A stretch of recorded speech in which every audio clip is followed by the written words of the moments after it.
Queridos, agora eu tenho a alegria de chamar aqui para estar conosco o pastor Pedro Pamplona, muito conhecido das redes sociais, mas tem também outras atividades, como por exemplo, é esposo da Larissa, pai do Davi e da Esté, formado em administração, mestre em teologia sistemática, pastor da Igreja Batista Filadélfia em Fortaleza e professor de teologia no Instituto Schaefer. Ele, para quem não sabe, nós estávamos tentando essa presença do pastor aqui desde o ano passado, mas foi Covid para cima, Covid para baixo, não deu, e pela misericórdia do Senhor está aqui conosco, e tenho certeza que seremos muito edificados pela palavra de Deus nessa noite. Permita orar pelo Senhor. Pai querido, queremos pedir a Tua graça e a Tua misericórdia sobre a vida do pastor Pedro. Que o Espírito Santo use poderosamente nessa noite, Senhor, para o louvor da Tua glória.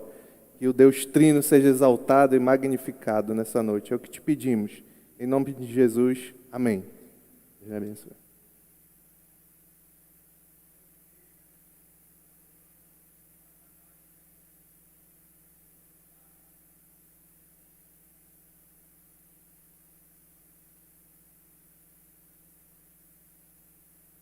Oi, agora foi, olha aí só, né? Vamos lá. Boa noite, igreja. Que a graça e a paz de Jesus estejam com todos nós nesta noite abençoada e maravilhosa. Eu já fui apresentado, então não vou perder tempo com isso. Vamos para o que importa, que é o nosso Deus, né? O nosso Trino Deus. Mas antes de começar, eu quero só agradecer, né, ao convite dessa igreja, ao convite do pastor André, ao convite do pastor Raiker também. Muito obrigado, né, pela confiança de me deixar estar aqui neste púlpito. Eu também sou pastor, eu também convido outros pregadores e pastores a pregar na minha igreja, e eu sei do cuidado que nós pastores temos quando nós chamamos alguém, e para mim é muita honra poder ser chamado a pregar em outras igrejas e saber que pessoas têm confiado em mim para pregar. Então eu fico muito alegre, isso é graça de Deus, né? Sei que eu pesquiso sobre todas as igrejas que eu vou pregar, né? Sei que essa é uma igreja tradicional, histórica, então é uma honra para mim estar aqui na primeira igreja batista do Pará. Bom, gente, e eu vou contar uma coisa que pouca gente sabe, quase ninguém, nem só a minha família, praticamente até meus amigos não sabem, porque eu não fico falando isso, mas eu já morei no Pará, okay? No interior do Pará, e já vim muitas vezes a Belém quando eu era criança. Eu morei em São Miguel do Guamá com os meus avós, né? E já vim muito a Belém, mas como a minha memória é muito ruim, eu não lembro de nada ou quase nada. Então aqui eu estou, vamos dizer, pela primeira vez na minha memória. Mas minha família ficou muito feliz quando soube que eu vinha para cá, né? Então o Pará, tirando o Ceará, foi o único lugar que eu morei, então eu me sinto um pouco em casa por esse histórico aqui que eu tenho com São Miguel e com Belém também. Vamos lá, vamos para o nosso tema aqui, que é a Trindade.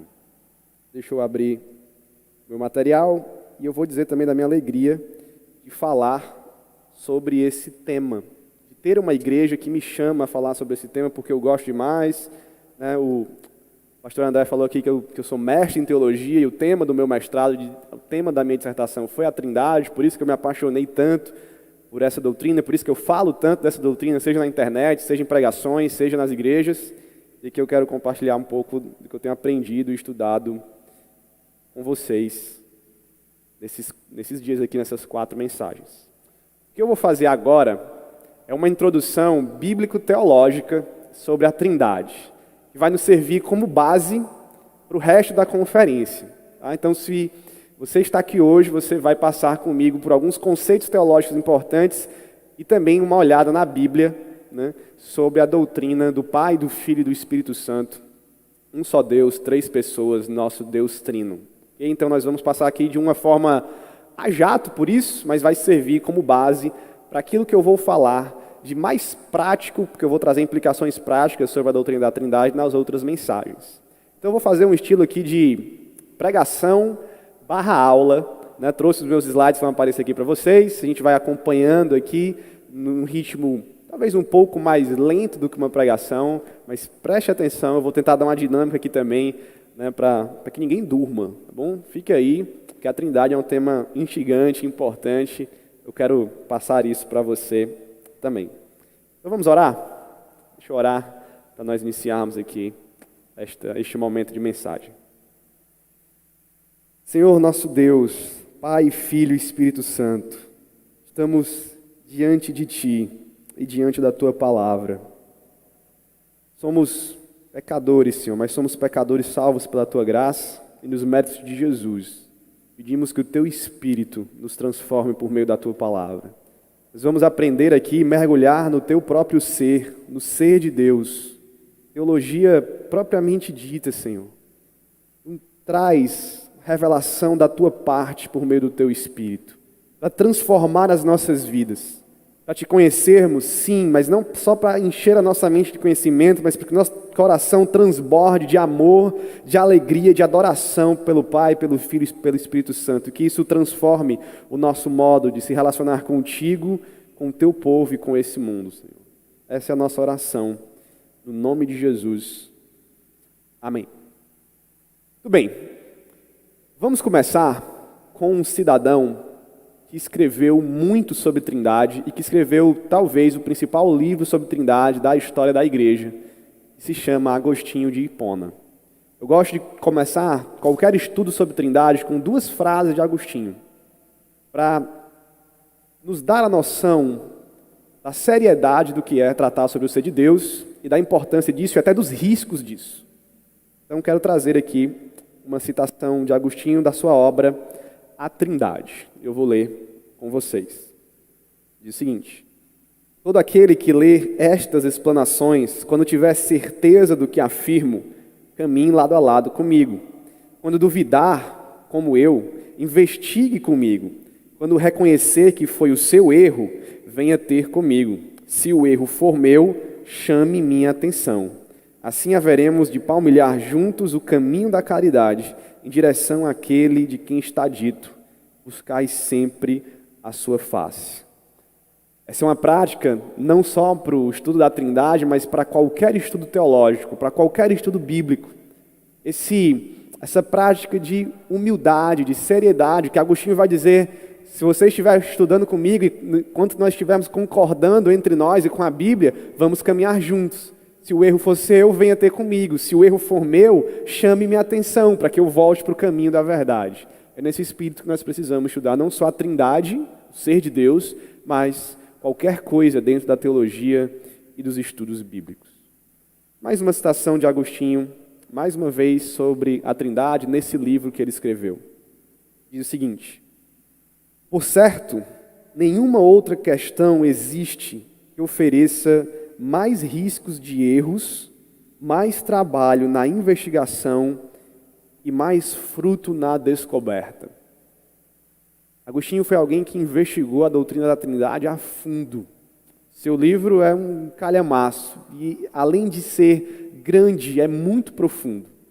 E ele aprendeu que há muitos riscos quando nós falamos sobre a Trindade e sobre o ser de Deus. Ele aprendeu que não é tão fácil assim investigar e estudar sobre quem Deus é na pessoa do Pai, do Filho e do Espírito Santo. Que nós podemos cair em heresias, que nós podemos cair em erros. Então ele estabelece uma consciência ali cuidadosa com isso. Mas ao mesmo tempo ele diz que a investigação vale a pena, porque tem muito fruto nas descobertas sobre quem Deus é, sobre quem é a Trindade. Então nós também precisamos dessa consciência que Agostinho está estabelecendo aqui. Eu queria que no nosso coração estivesse pulsando isso. Estamos estudando algo importante, central para a nossa fé, um dos distintivos da teologia cristã e da fé cristã, que é o fato de Deus ser trino. Isso deve mudar muito a forma como nós enxergamos o próprio Deus. Eu espero dar um gostinho disso nesses dias aqui de conferência.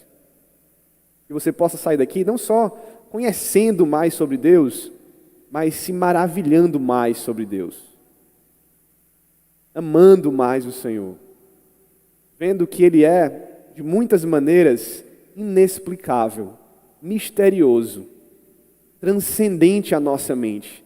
E é isso exatamente que faz dele Deus e Deus trino. Eu costumo dizer que a Trindade ela é a joia rara do cristianismo. E dentro das joias do cristianismo, ela talvez seja a maior. Por que eu digo isso? Por que ela é a joia rara do cristianismo?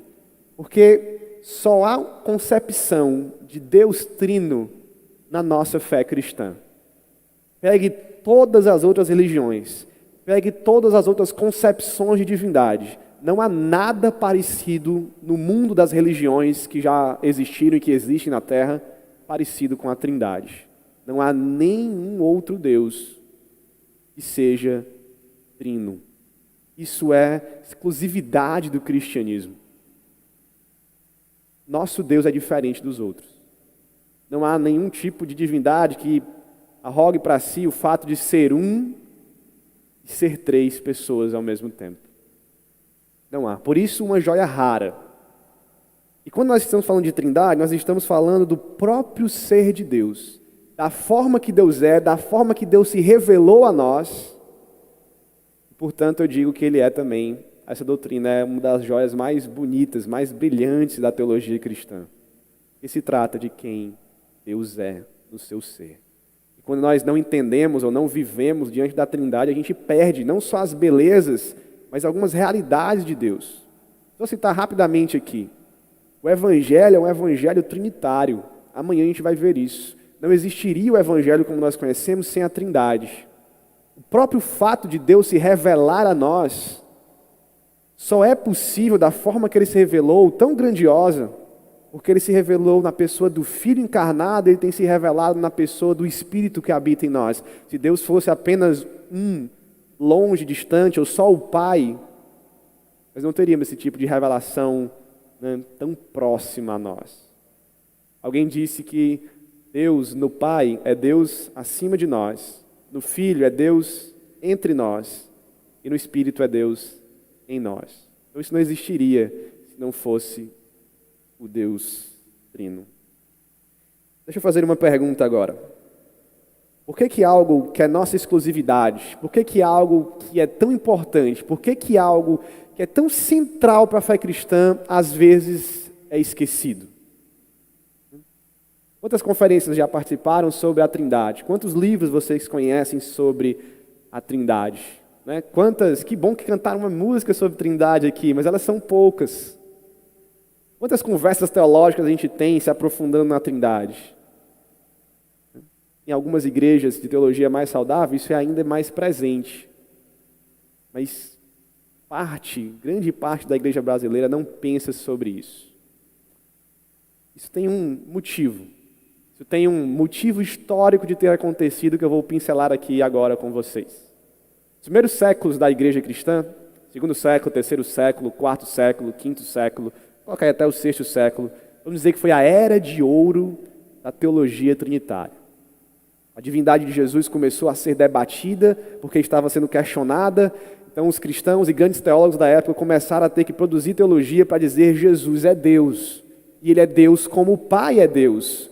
Depois de um tempo, foi o Espírito que começou a ser questionado. Então os grandes teólogos da época, dos primeiros séculos, começaram a produzir teologia então para dizer que o Espírito também é Deus. E a doutrina da Trindade foi se formando. Nós temos, talvez, o Concílio de Nicéia, famosíssimo, no quarto século, né, por ter estabelecido aí essas bases históricas de que o Filho é Deus, e junto ali do Concílio de Constantinopla, estabelecido que o Espírito Santo também é Deus. Agostinho escreve nesse pós-Nicéia, e nessa fase, nessa época, o seu livro, e aí ele escancara a doutrina da Trindade como o principal escritor e teólogo no Ocidente sobre essa doutrina.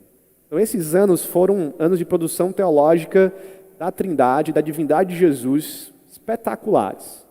Essas duas doutrinas estavam no centro dos estudos teológicos, no centro da vida da igreja. Se falava muito sobre isso.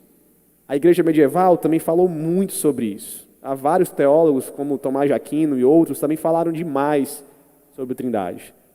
Os reformadores também falaram, né? Eles não trabalharam tanto porque a doutrina já estava estabelecida, não havia mais tanta polêmica, mas eles falaram, Lutero falou, Calvino falou, outros falaram, mas aí começa então a queda, vamos dizer assim, da doutrina da Trindade.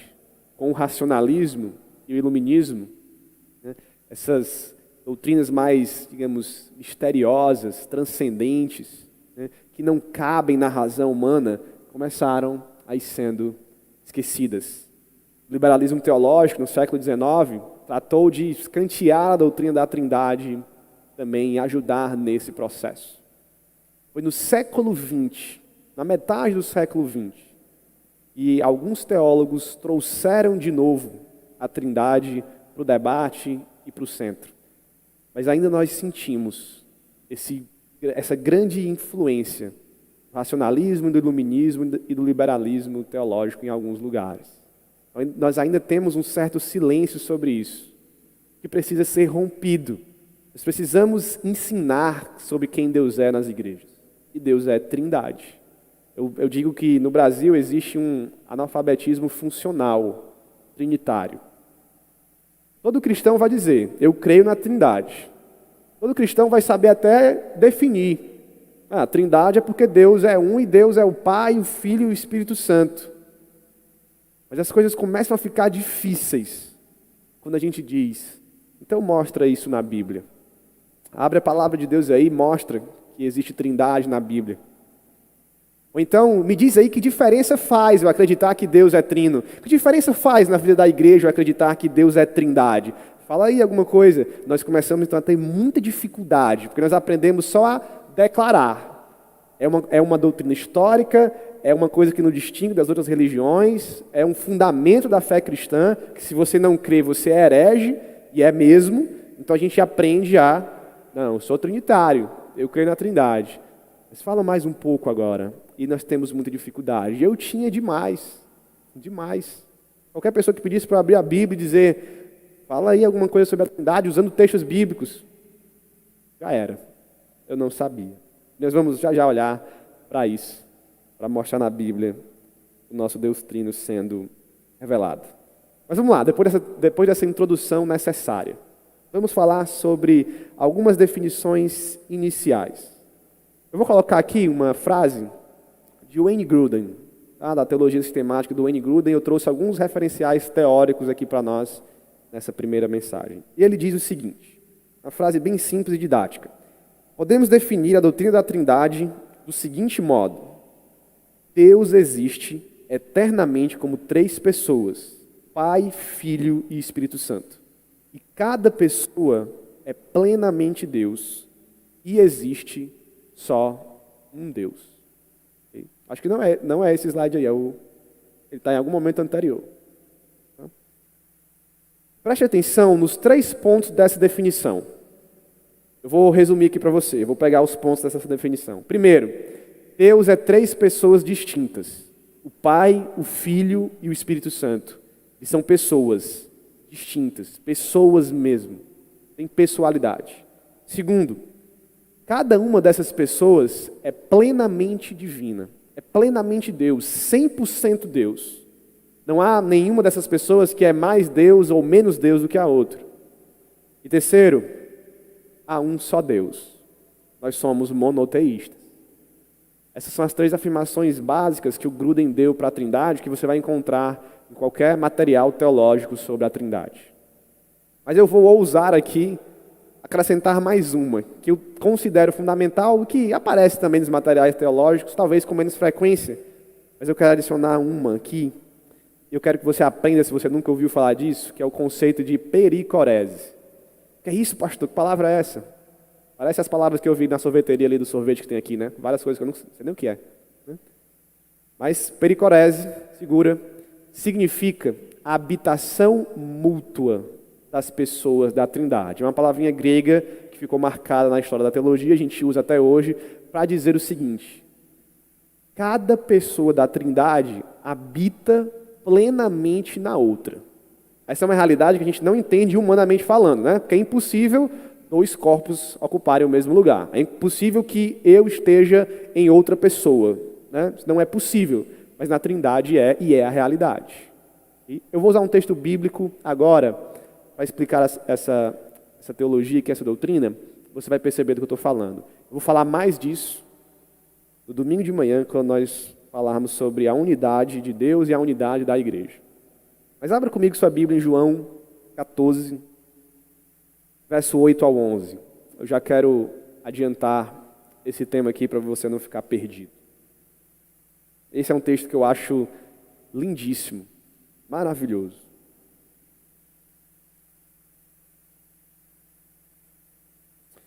João 14, verso 8 ao 11, começa com um pedido que Filipe faz a Jesus Cristo. O texto diz assim: Filipe disse a Jesus: Senhor, mostra-nos o Pai, e isso nos basta. O que Filipe quer é a revelação de Deus, Deus o Pai. Ele está dizendo que isso basta, isso é suficiente. Ele está dizendo: Senhor, mostra-nos o Pai, revela a divindade do Pai, do Deus de Israel, porque nós queremos conhecer Yahweh, nós queremos conhecer o Deus da aliança. Nos mostra esse Deus, já que Tu é o Messias. E aí Jesus dá uma resposta completamente inesperada, e uma resposta que, por que não, revolucionária. Ele diz o seguinte: há tanto tempo estou com vocês, Filipe, e você ainda não me conhece? Percebe o que está acontecendo aqui? Filipe e os outros discípulos estão pedindo revelação do Pai, do Deus de Israel. E Jesus está dizendo: eu estou aqui há tanto tempo e você ainda não me conhece. Porque quem conhece o Filho, conhece o Pai. Porque o Pai está plenamente no Filho. Porque o Filho, como Hebreus vai dizer, é a revelação exata do ser de Deus. E o texto continua: quem vê a mim, vê o Pai. Como é que você diz, mostre-nos o Pai? Você não crê que eu estou no Pai e que o Pai está em mim? Pericorese. As palavras que eu digo a vocês, não as digo por mim mesmo, mas o Pai que permanece em mim, pericorese, faz as suas obras. Creiam que eu estou no Pai e que o Pai está em mim. Pericorese de novo. Creiam ao menos por causa das mesmas obras. Se nós temos o Espírito, irmão, nós temos o Pai e o Filho. Se o Filho habitou entre nós, de algum modo o Pai e o Espírito também estavam nele habitando entre nós. Deixa eu colocar uma imagem agora aí, um triângulo da Trindade, que vai ilustrar mais ou menos essas realidades que eu tentei desenhar nesse triângulozinho mais estilizado aí. Eu vou olhar aqui junto com vocês. Então vocês estão vendo aqui, e aqui no meio seria a essência divina, né? A substância divina, Deus. Então você está vendo aí, o Pai é Deus, o Espírito é Deus, o Filho é Deus. Essa é uma imagem que a gente usa didática para a Trindade, que eu dei só uma modernizada aí, pegando inspiração num cartaz que eu vi. Pode passar para o próximo, vai aparecer o triângulozinho vermelho pontilhado, dizendo que agora o Pai não é o Espírito, porque lembrem, são pessoas distintas. O Espírito não é o Filho, e o Filho aqui subindo não é o Pai. Um não é o outro, eles são diferentes. Mesmo sendo todos Deus da mesma forma, e mesmo Deus sendo um. E aí no próximo, pode passar, eu coloquei neste círculo, tentando simbolizar aí a ideia da pericorese. Eles estão todos habitando em todos. Onde o Pai está, o Filho está, e nós entendemos também, por implicação, que o Espírito também habita, né, nos dois. Então essa seria uma ilustração aí da Trindade. Agora vamos para as Escrituras. Eu espero que vocês estejam me acompanhando, amém? Bem, vamos para a Bíblia. Eu não vou só jogar textos aqui. Eu trouxe vários textos que vocês vão ver no slide, mas eu não vou abrir todos, porque senão a gente passaria aqui da meia-noite falando. Eu quero abrir só alguns textos, mas eu quero passar alguns princípios importantes para que você saiba estudar a Trindade na Bíblia e você pesquise isso nas Escrituras. Por isso que eu vou começar com uma frase de um livro que eu gosto muito, de um autor chamado Fred Sanders. É um livro que infelizmente não está traduzido para o português, e ele diz o seguinte: a doutrina da Trindade é uma doutrina revelada. De alguma maneira é menos revelada do que outras doutrinas, de outras maneiras é mais revelada. É menos revelada neste sentido. Não é diretamente afirmada nas palavras da Escritura e apresentada a nós numa declaração formulada. Opa, pastor, e aí? Calma. Eu quero que você entenda isso. Quando nós estudamos a Trindade, como em várias outras doutrinas, isso é verdade também, não só aqui, você não vai encontrar na Bíblia um capítulo de teologia sistemática explicando o que é Trindade. A Bíblia não é um dicionário teológico, a Bíblia não é um livro de teologia sistemática. Portanto, o que o Fred Sanders está dizendo ela é uma doutrina revelada, mas não procure em nenhum lugar na palavra de Deus, né, como você procura um verbete no dicionário, onde vai ter lá, talvez, Paulo escrevendo, Trindade. É isso, é isso, é isso, e é assim, é assado, como o Gruden fez aqui, como nós lemos. Na Bíblia não há isso. Tá? Na Bíblia não há nem o termo Trindade. Foi um termo cunhado por Tertuliano. Tá? Dos vários termos teológicos que ele criou termos trinitas, em português, Trindade. Okay? Então também não vá procurar, né, pelo termo Trindade na Bíblia, porque você vai começar então a usar alguns argumentos que os outros usam. Está vendo? Ó? Não tem nem a palavra nas Escrituras, não tem nenhum texto que explique exaustivamente, ok. Você vai ver que ela está revelada lá sim, em vários momentos. E só queria que você tivesse essa consciência. Tá? Mais uma citação do Fred Sanders. A identidade de Deus se torna conhecida com base numa dupla ação central na economia, as missões autointerpretativas do Filho e do Espírito Santo. Tão fundamental é esse evento para a teologia que ele é o paradigma do que a revelação é, de acordo com a doutrina cristã. Atos divinos e as palavras unidos por uma unidade interna. O que ele quer dizer com isso é que a doutrina da Trindade, ela está revelada nos atos de Deus. Principalmente no Novo Testamento, quando nós temos tanto a encarnação do Filho, quanto o envio do Espírito Santo, e quando nós vemos essas pessoas divinas agindo, e os autores bíblicos falando sobre elas nos termos de divindade, é que nós vamos entender que elas fazem parte da divindade, da Trindade. Então, onde é que eu olho para eu entender a Trindade nas Escrituras?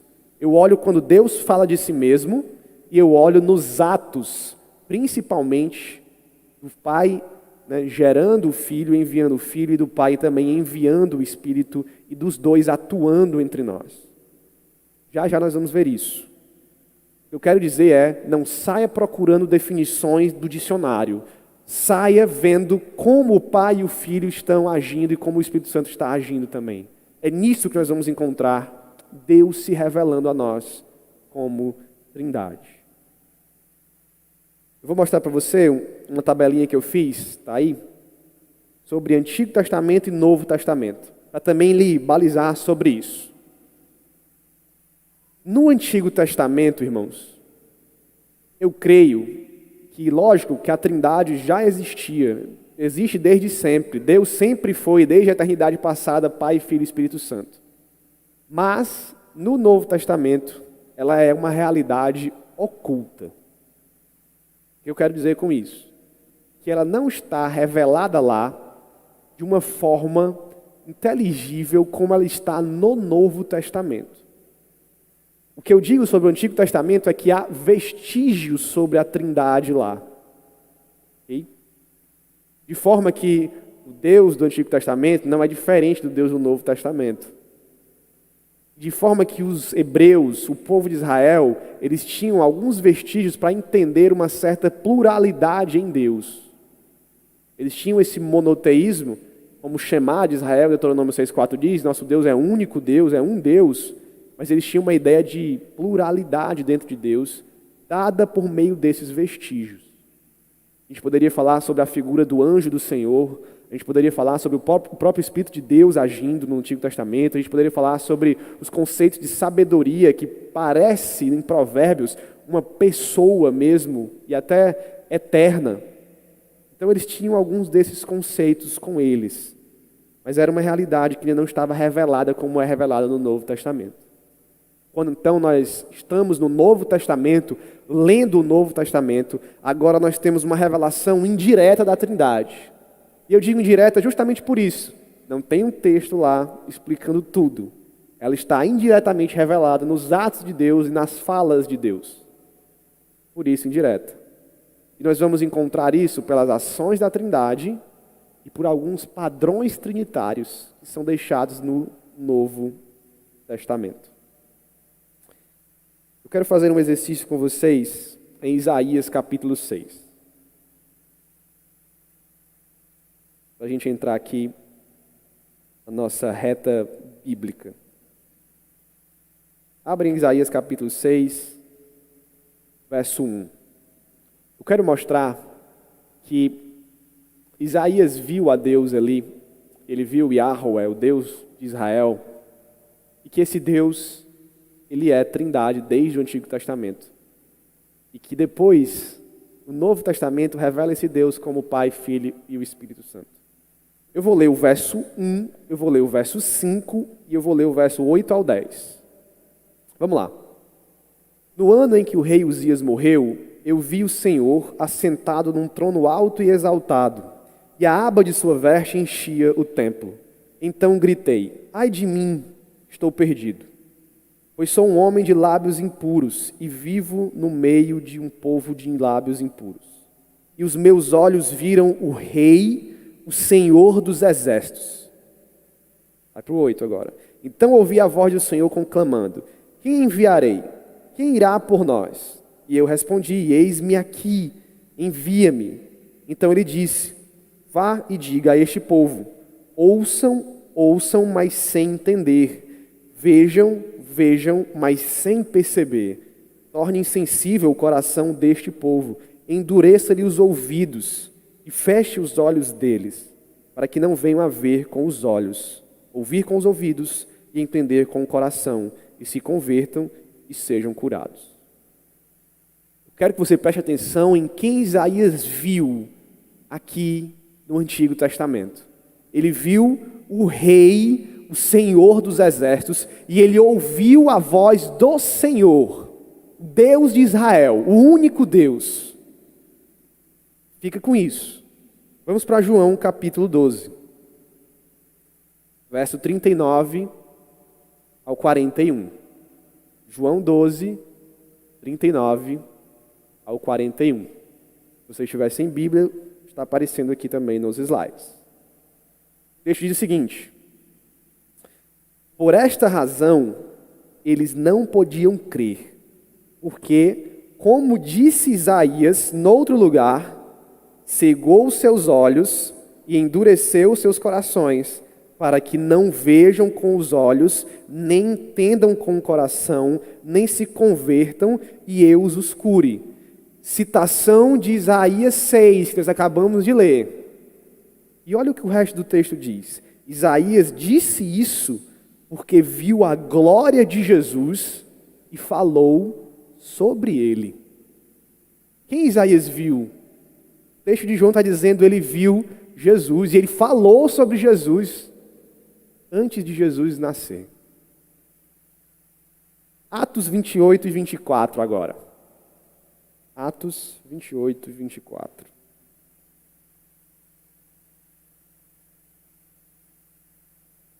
Atos 28 e 24 até o 26 diz o seguinte: e alguns criam no que se dizia, mas outros não criam. E como ficaram entre si discordes, despediram-se, dizendo Paulo esta palavra: bem falou o Espírito Santo a nossos pais pelo profeta Isaías, dizendo: vai a este povo e dize, de ouvido ouvireis e de maneira nenhuma entendereis, e vendo vereis e de maneira nenhuma percebereis. Mais uma citação lá do contexto de Isaías 6. Quem falou naquele texto a Isaías? Deus de Israel. Quem Paulo está dizendo agora que falou com o profeta Isaías? O Espírito Santo. Percebe aqui? Nós temos um texto do Antigo Testamento dizendo que era o Deus de Israel. Nós temos João dizendo que era Jesus. nós temos Paulo em Atos, citado por Lucas, dizendo que era o Espírito Santo. Era o Deus Trino falando com Isaías. O mesmo Deus do Antigo, é o mesmo Deus do Novo, agora revelado na pessoa do Pai, do Filho e do Espírito Santo. Tinha que ter um glória a Deus nos nossos corações agora. Isso é maravilhoso demais. Vamos continuar. Eu vou passar aqui pelo Novo Testamento em alguns textos com vocês, rapidamente. Como é que a gente encontra a Trindade no Novo Testamento? Três tipos de textos que apontam para a Trindade para nós. Primeiro, os textos que demonstram que cada uma das pessoas, Pai, Filho e Espírito Santo, são divinos, são Deus. É um primeiro tipo. Segundo, as fórmulas trinitárias e padrões trinitários que aparecem. Há textos bíblicos que vão citar os três juntos. E também, nós temos o Evangelho de João, que é o Monte Everest da teologia trinitária. É onde um autor bíblico mais falou sobre os relacionamentos entre Pai, Filho e Espírito Santo. Eu vou passar pelos dois primeiros, citando João. Aí a gente passa pelos três. Vamos lá. Tenha um pouquinho mais de paciência. Essa é a parte final. E vocês vão gostar, no nome de Jesus. Vamos falar do Pai e do Filho. Vou falar rapidamente do Pai, tá? Porque geralmente não se tem dúvida que o Pai é Deus. E eu vou usar uma citação de Andreas Kostenberg, num livro que eu já deixo aqui de indicação para vocês. O nome do livro é Pai, Filho e Espírito Santo, a Trindade no Evangelho de João. Pronto, esse livrinho verde que está aparecendo aí. Talvez um dos melhores livros, né, tirando aqui o de Agostinho, sobre Trindade, que nós temos em português. Okay? E lá ele diz o seguinte: há 136 ocorrências de pater, Pai, né? Em João, das quais 120 se referem a Deus. Praticamente todas são encontradas em discursos e não no material narrativo.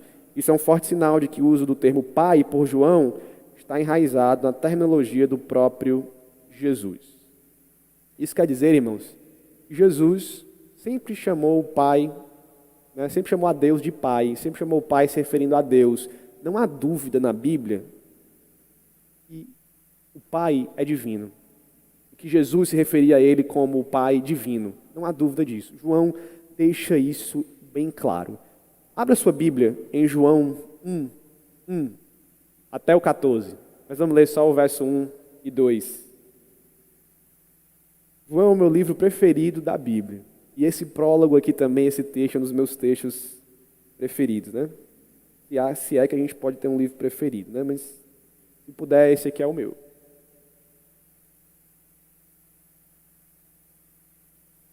Então, João 1:1 diz o seguinte, texto aqui, né, conhecido, alta cristologia, e João diz o seguinte: no princípio era o Verbo, e o Verbo estava com Deus, e o Verbo era Deus, e ele estava no princípio com Deus. Nós somos apresentados a duas pessoas aqui, o Verbo e Deus. Que se você ler o prólogo, eles vão ser apresentados como o Pai e o Filho. E depois, em todo o Evangelho de João, essas duas pessoas aqui, que era o Verbo e era Deus, são tratados como o Pai e o Filho. Então nós entendemos aqui que João está falando de Jesus. No princípio era Jesus Cristo, o Filho, e o Filho estava com Deus, e o Filho era Deus. Então, o primeiro versículo de João, ele já está estabelecendo que tanto o Pai quanto o Filho são divinos. E que eles são divinos e que eles existem e que eles se relacionam desde antes da criação, desde a eternidade. Não há dúvida também sobre isso no Evangelho de João. Esses são alguns textos que eu coloquei aqui que falam da divindade de Jesus. Eu quero citar apenas um deles, que é João 8, 56, 59. João 8, 56 e 59, Jesus diz o seguinte: e aqui está a afirmação que causa todo o alvoroço dos judeus, dos fariseus, para matar Jesus. Jesus falando, né, no verso 56, Abraão, o pai de vocês, alegrou-se por ver o meu dia, e ele viu esse dia e ficou alegre. Então os judeus lhe perguntaram: você não tem nem 50 anos e viu Abraão? Como é que pode? Jesus responde: em verdade lhes digo, antes que Abraão existisse, eu sou. E aí quando Jesus diz eu sou, ele não está só dizendo que ele existia antes de Abraão. Ele está pegando o nome sagrado de Deus que foi revelado a Moisés na sarça ardente e atrelando a ele, e atribuindo a ele o nome que nem os judeus proclamavam, e mudava até a escrita por ser o nome sagrado de Deus. Jesus está dizendo, eu sou. E aí o texto vai continuar, né, dizendo, então pegaram em pedras para atirar nele, porque havia um homem dizendo que era o próprio Deus. Esse é Jesus, é o que ele afirma sobre ele. E aí nós precisamos olhar para o que C.S. Lewis diz, o trilema de Lewis. Ou você acha que Jesus é mentiroso, ou você acha que ele é louco, ou você acredita nele. Só tem essas três opções. E eu acredito nele, que ele está falando aqui, ele é Deus. Quando nós vamos para a parte mais final de João vai falar sobre o Espírito Santo, capítulo 14, 15 e 16. Eu não vou ler aqui, mas você vai ver lá que é atribuída ao Espírito funções que só podem ser funções divinas, onde o Pai e o Filho enviam o Espírito para ser a presença divina agora entre nós e para ser o nosso outro Consolador. Quando nós vamos a Atos, capítulo 5, verso 3 e 4, abra lá comigo esse texto. Atos 5, 3 e 4.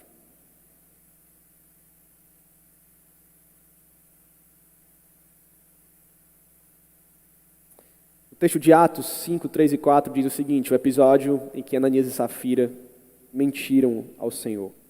Então perguntou Pedro, Ananias, como você permitiu que Satanás enchesse o seu coração a ponto de mentir ao Espírito Santo e guardar para si uma parte do dinheiro que recebeu pela propriedade? Ela não lhe pertencia, e depois de vendida, o dinheiro não estava em seu poder. O que o levou a pensar em fazer tal coisa? Você não mentiu aos homens, mas sim a Deus. Na mesma passagem, no mesmo diálogo, Pedro usa de modo intercambiável o Espírito Santo e Deus. A quem Ananias mentiu? Ao Espírito Santo. A quem Ananias mentiu? A Deus. Nós entendemos aqui então que o Espírito é divino. Romanos 9, verso 5, diz que Jesus Cristo é Deus acima de tudo, bendito para sempre. Tito, capítulo 2, verso 3, diz que nós aguardamos a bendita esperança e gloriosa manifestação de nosso grande Deus e Salvador, Jesus Cristo. E eu vou encerrar com dois textos que mostram duas fórmulas trinitárias, dois padrões trinitários. O primeiro deles é Mateus 28, 19. Que diz que nós devemos batizar em nome do Pai, do Filho e do Espírito Santo. E só se batiza em nome de Deus, irmão. E lá você está vendo Pai, Filho e Espírito Santo. Quando alguém disser, o Espírito não é Deus, o Espírito é uma força, tipo Star Wars. Não é. Senão, se fosse, nós não batizaríamos em nome do Espírito Santo. Não haveria um mandamento de batizar em nome do Pai e do Filho. Será que Jesus mandaria agora batizar no nome de alguém que não é Deus, ao lado do Pai e do Filho?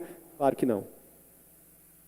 A bênção apostólica de Paulo, em 2 Coríntios 13, 14, ele olha para a igreja e diz, escrevendo, né? A graça do Senhor Jesus Cristo, o amor de Deus e a comunhão do Espírito Santo seja com todos vocês. Haveria alguma bênção que misturaria o Pai com outros seres que não são divinos? Claro que não. O Pai, o Filho e o Espírito Santo são divinos. Se você for a Efésios, e nós vamos a Efésios amanhã, por isso não vou usar agora, você vai ver que Efésios, Paulo está cheio de padrões trinitários. Capítulo 1, está lá a Trindade. Capítulo 4, está lá a Trindade. Capítulo 2, está lá a Trindade. Paulo tinha uma consciência trinitária e deixou isso revelado nas Escrituras. Quero que você saia daqui hoje crendo Deus é Trindade. E que a Trindade é quem Deus é. E é a revelação máxima do ser de Deus. E amanhã eu vou falar mais sobre isso. Nós precisamos olhar para o Senhor, entender isso aqui que foi ensinado agora, e saber que se nós não olharmos para Deus como Trindade, nós estamos olhando para Deus de maneira deficiente. Quem Deus é, na sua máxima revelação, na sua máxima glória, é o Deus Trino. Então creia biblicamente que Ele é o Pai, o Filho e o Espírito Santo. E traga isso para a sua vida. Se maravilhe nessas verdades aqui. Vá para a Bíblia dessa forma aqui que você aprendeu, para você, né, conhecer a Deus como Pai, Filho e Espírito Santo. Traga isso para a sua vida, como nós vamos fazer nas próximas mensagens.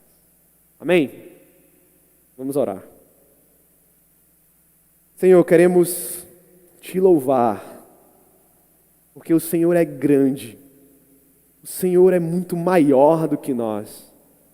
O Senhor se revela a nós, mas há uma parte de Ti, Senhor, que nós não entendemos no nosso próprio raciocínio. O Senhor transcende a tudo e a todos. E é exatamente por isso que Te chamamos de Deus e Te adoramos e Te glorificamos, Senhor. Queremos Te adorar em quem Tu és, Pai, Filho e Espírito Santo.